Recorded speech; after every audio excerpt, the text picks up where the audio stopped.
Guys, welcome back to Sports Talk in the Man Cave. We're back again with a couple of new faces on here that were giving us some of the nice topics that they put down on Facebook. So we're going to first introduce them and then go from there. Tony, tell us about yourself, man.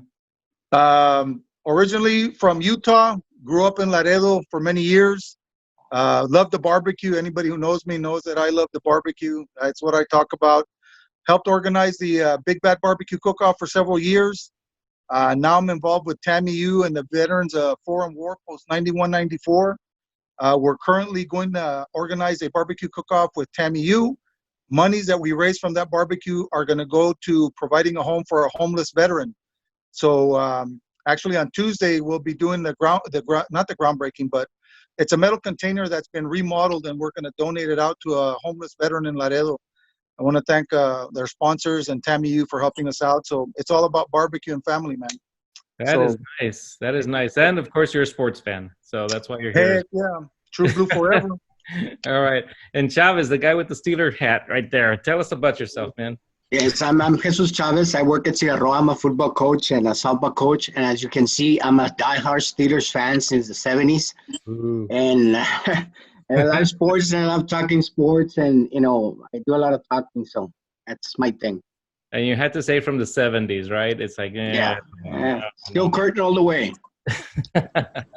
All right. So we're going to hit a few topics today. First, we're going to do a little lightning round. So we're going to give 20 seconds to everybody to talk about this. We'll start with you, Carlos, up there. Let's talk about the first one. Will the NFL suffer more fan loss because of the kneeling that some of the players are going to be doing this coming season? I don't think they're going to lose. I think they're going to gain more fans. They're going to lose by supporting the kneeling, because I think everybody's kind of getting behind this Black Lives Matter movement, and they're kind of understanding that it's not about the flag. It's about racial injustice. And this whole process of kneeling actually came from a military member. And that's how it started. All right. Chavez. Yeah, I don't think it's going to suffer because, me as a football fan, I just care to see the football games. I don't think it's going to suffer. People are still going to watch. Maybe they're going to watch even more because of the kneeling, but I don't think it's going to suffer. All right. Charlie, what do you think? I don't think it's going to suffer, but I think that a lot of people are getting behind this now. And, there's no way that it'll suffer more than it had before. Now they're getting a little backing on it. So, yeah. Okay. Gilbert, what do you think?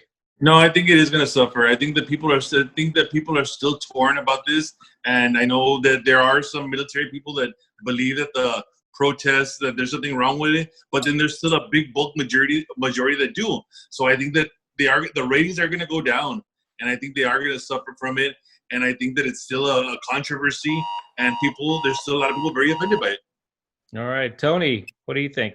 I don't think they're going to suffer anything. I think the major thing that's happened is that the NFL has now recognized that kneeling did have an importance.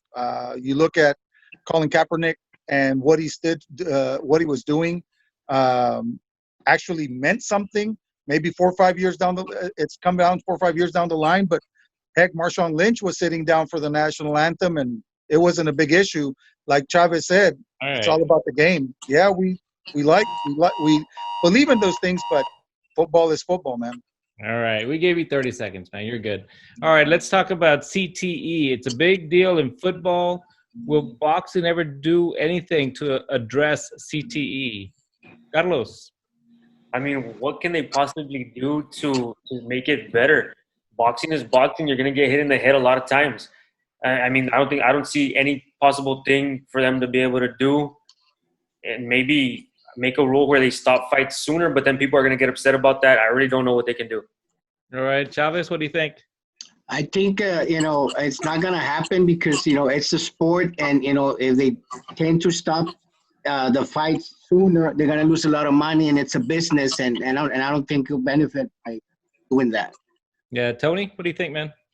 I don't think there's anything conclusive that they've come up with. If the numbers and people still keep paying to watch these and attend these events, they're not going to change anything. It's all about the money. All right, Gilbert. No, I think boxing is so corrupt. No matter what, they're going to find a way. and they're gonna find a loophole to get these boxes on there. And I mean, statistics are showing that most of them are coming out punch drunk. So I mean, it's gonna continue to be that way because there's too much money involved. And Charlie, looks like everybody's green. You really can't do anything about it. And people love to see a physical fight, a knockout. People love to see that. And that's what people are going to pay for. And since it is corrupt, like Gilbert says, they're not going to do anything about it. That's the way they're going to get the ratings back. Okay, well, we're gonna talk about Amanda Nunes. I guess she fought yesterday, right? And Carlos, you saw that fight. Now, do you think that she can beat you up? That was your question, right? Do I think that she could beat me up? I don't think she could beat me up. I think there's too much of a weight difference and a strength difference, and I think she can probably go on the street and beat up like a guy that doesn't work out, never played sports before. But if you go on a football team, and most of the guys on a football team can probably hold her down and take her down and hold her down and find a way to make her tap out. Stand up, obviously, she would have the advantage because it takes a lot of technique and practice for that stand up.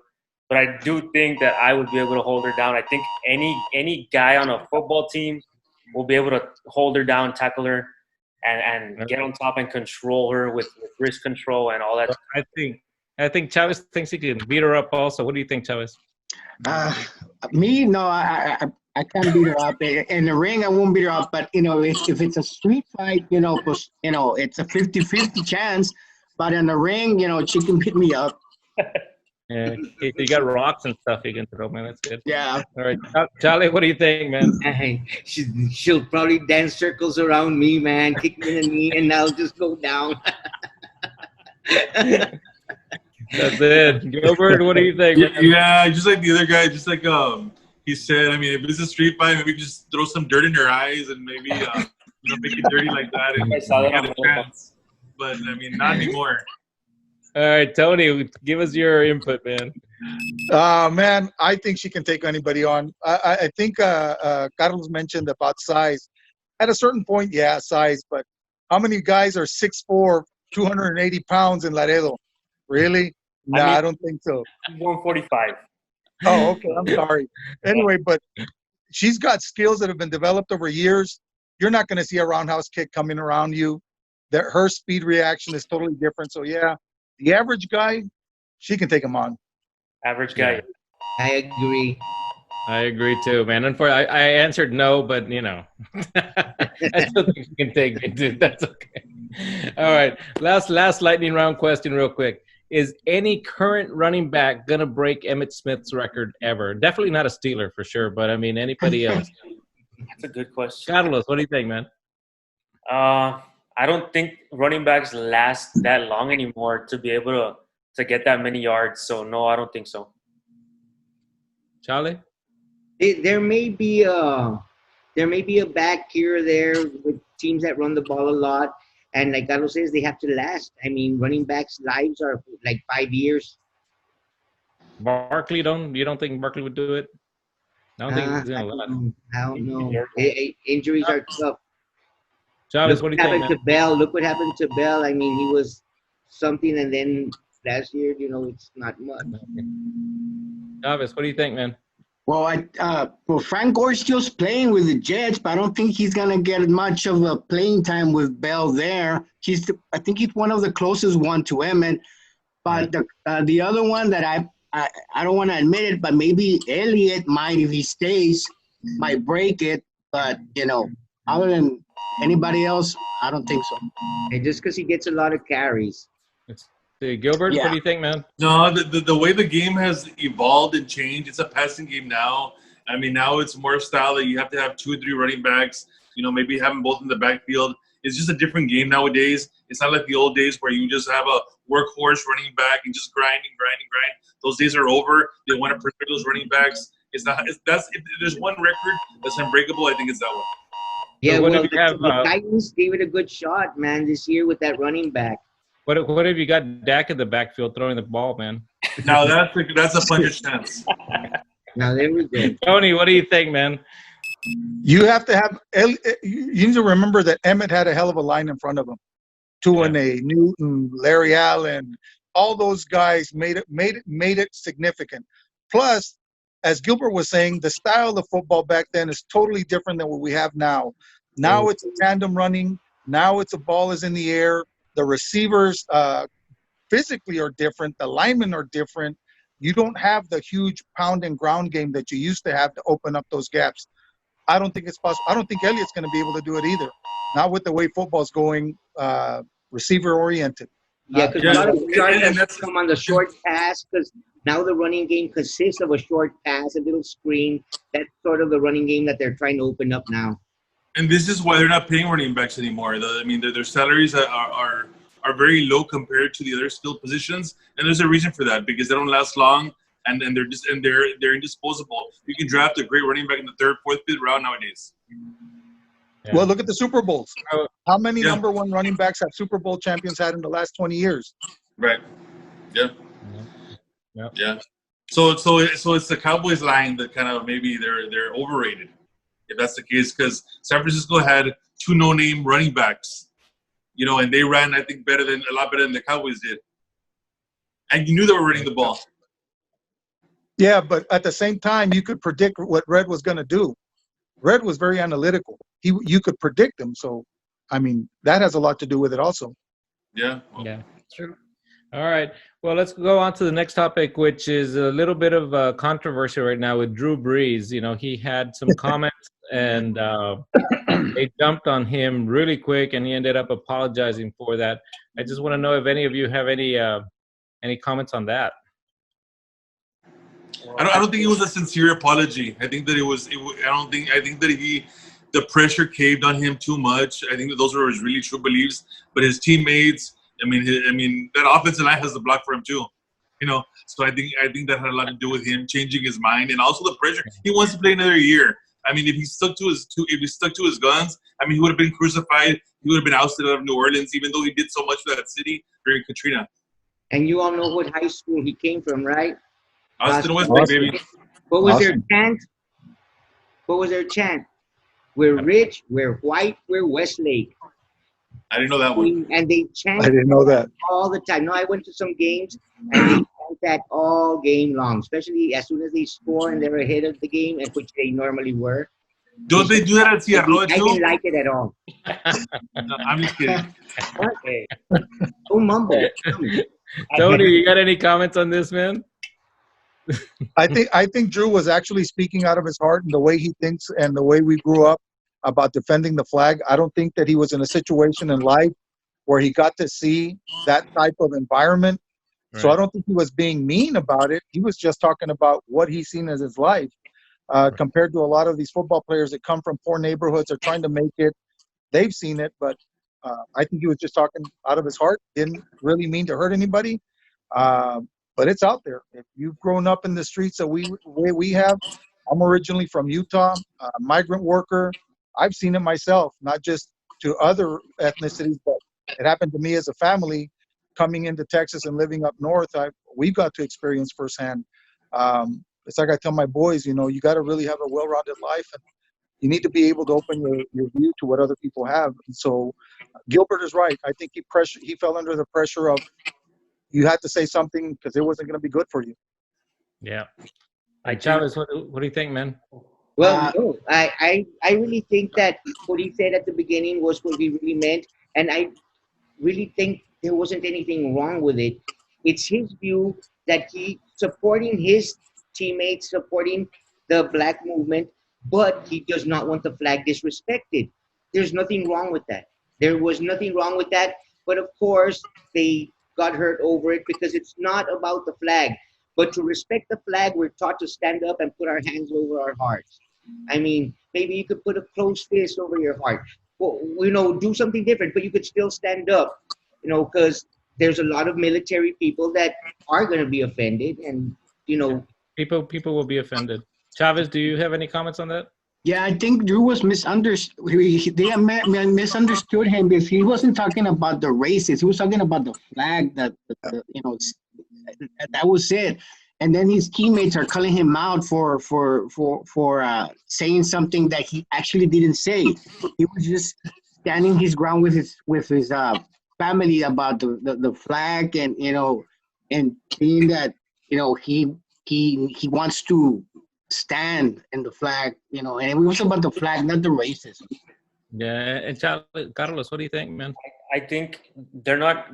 What he said wasn't wrong, except that the only thing he did wrong was he couldn't see it from other people's perspective as to why they're kneeling. Exactly. Yeah. He doesn't see it from that perspective. So, and he shouldn't have said anything. First of all, he shouldn't. He should have just kept his mouth. Yeah, something that iffy. You're right. That's Something that iffy. You're right. You He should should have just not said anything because I think he couldn't see it from their perspective, and I think now he does see it from their perspective. But I do think he still thinks the same. Like, I don't think it changed him. The only reason he took back his statement was because of the huge reaction from so many people. One of the things that I posted was that, I mean, we're trying to bring people together. So to protest, you want to do something to bring people together. And when you're kneeling, you're definitely going to divide people.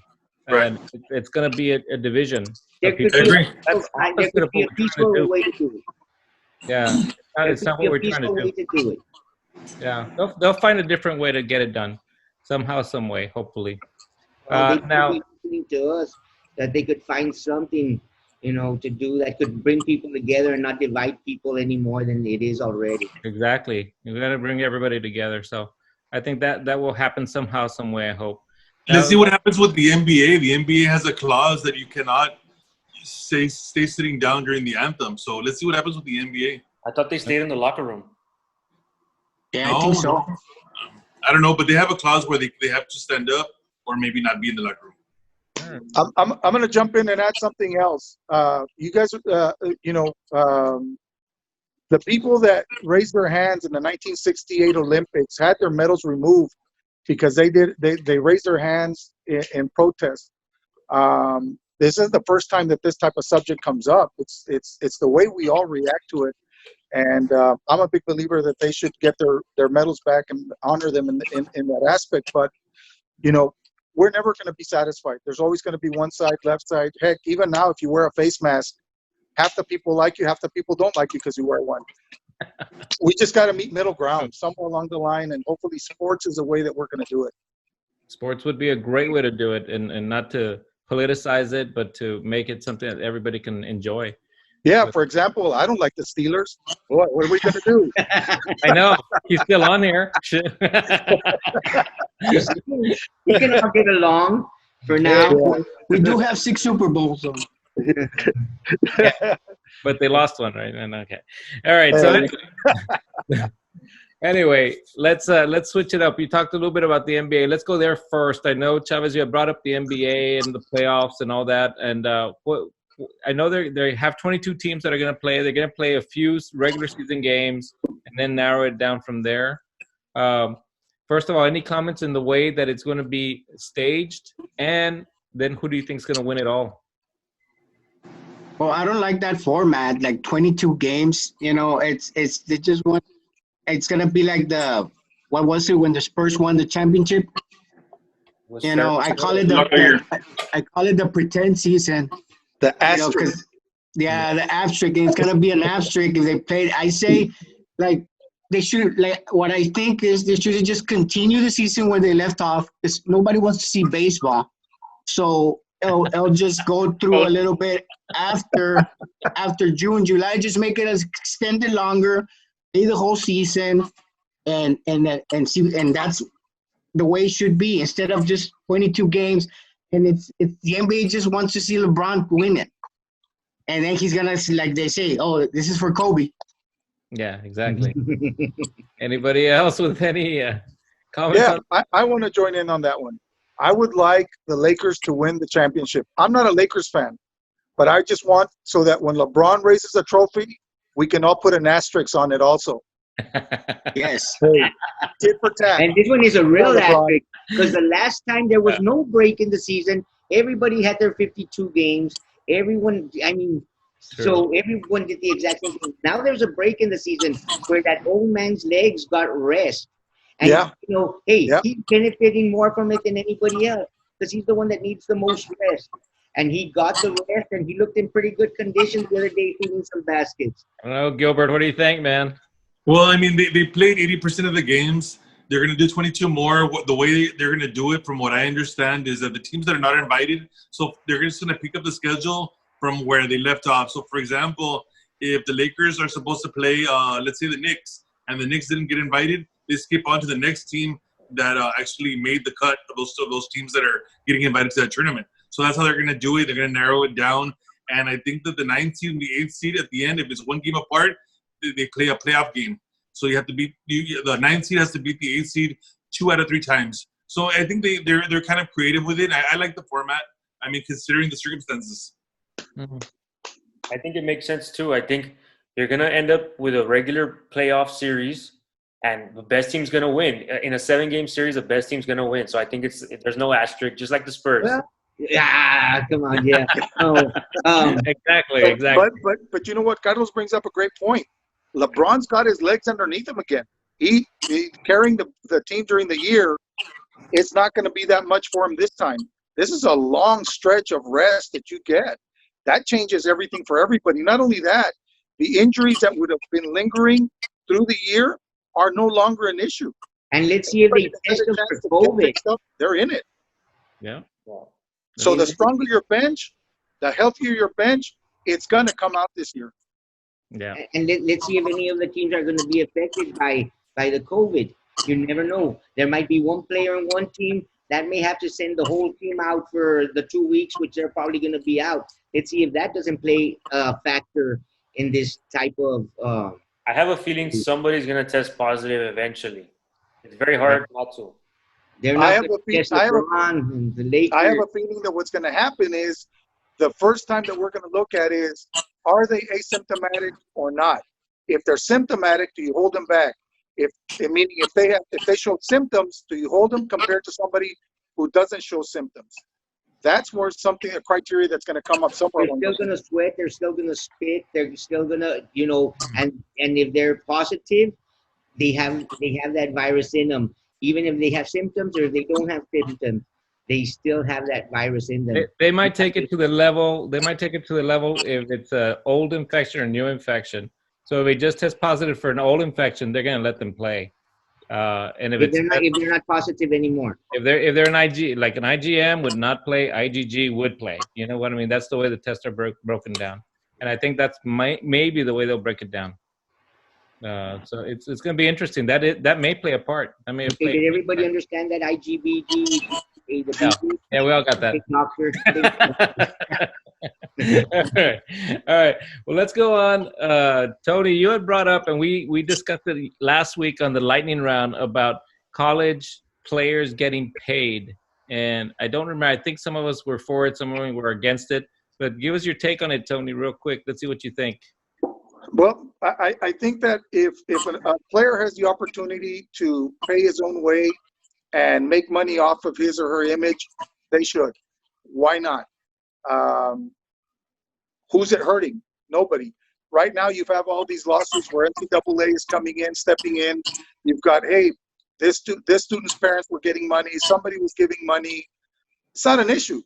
If they're paying their own way, why not? Look at the television stations, like I was mentioning, David. They advertise a football player in a specific college team, and they advertise that person as the game with this individual there. The cable systems are making money off of it. They're attracting people with those images. Why are they able to do it, but as college students can't get some money out of it? So.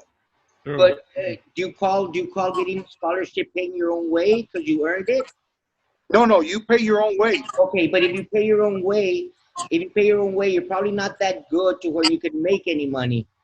So if the ones that are going to make money are the ones that are getting the big scholarships, the ones that they disagree. Their mother's a Hummer. Who's Kentucky getting? Kentucky's getting the top 10 players in the country. Somebody's willing to pay them and be an agent for them and get them all the way through, and they can make money through the whole process. But are they going to have scholarships? But they don't need to. If you're a top 10 recruit and Kentucky wants you, Duke wants you, Georgetown wants you, and you have somebody that's willing to pay your way and pay your family, why do you need a scholarship? Let them pay their own way, and they're going to pay. They're getting paid. They're getting paid anyways. I mean, look, everything's coming out. They're getting paid anyway. If you're a top 5, top 10 recruit, you're getting paid anyway. Look at Zion. he's being investigated because he accepted money. Yeah. It's just going how it's going on anyway. It's a flawed system, and they still can't fix it. I think they're getting. Now, I think that it's a flawed system because the NCAA wants to make as much money as they can. Exactly. Yeah, you're right. You know, it's not in the interest of the student. It's in the interest of the NCAA and the university. The university is making money off of those students in the millions and millions. Why is that different than the NBA? Hey, you're going to get paid and you're going to play for us. Why shouldn't it be the same in college? Well, does every college have the same ability to pay players, like the same amount of money? So it might give some teams an advantage if they have more money to bring more players. I think players should only get paid based off their jersey sales or when people use them like for advertising stuff, but not from a college specifically, like to recruit them to play, we're going to pay you this much, because then some colleges might have an advantage. Okay, what about the shoe contracts that the universities have? Oh, like with the They get millions of dollars. Do we know how much they're getting out of the contracts? No, we don't. Remember, there's money coming in from a whole bunch of different avenues: radio stations, TV contracts, athletic apparel. There's money flowing in. It isn't just the university that's paying out. This is a business. Yeah, but what I believe the question was, it's not going to be an even playing ground for every college. You know, But it isn't already.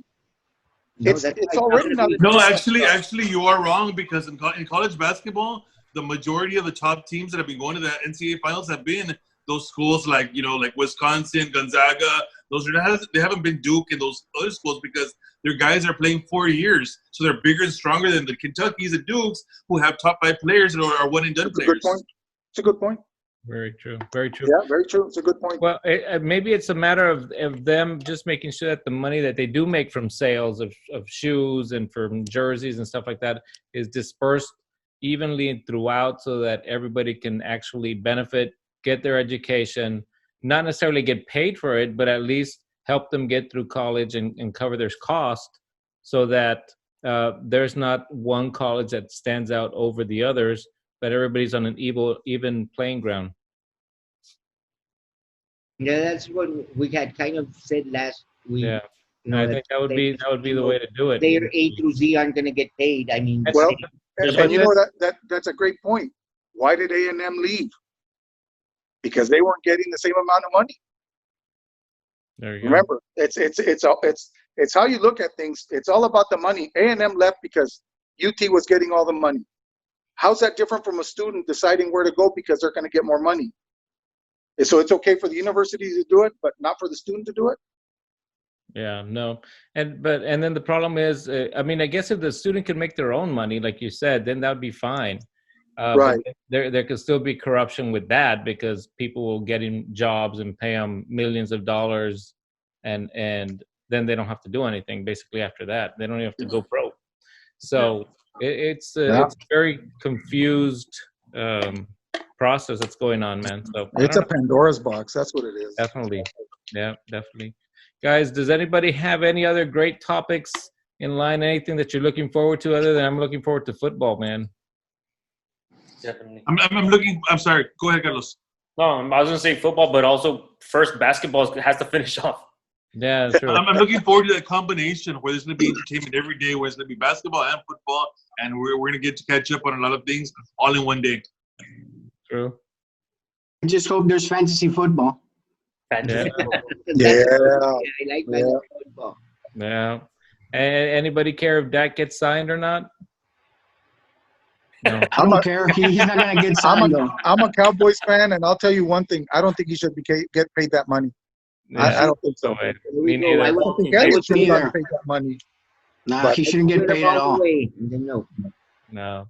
All right, guys. Chavez, Tony, thank you so much for joining us today, man. We know we have a board that we sign, all our guests sign. So eventually, you guys have to drop by and sign it up for us. Some sign. And Thank you for the invite. Thank you for the invite. And thank you for the topics, man. We appreciate it. Going up. Chavez, All right, good. next time I go to Laredo, maybe we can get together and grill and have a session. That sounds good. You can give us a few lessons, man. Take care, guys. Will do. We'll see y'all. Take care, everybody. All right, thank you.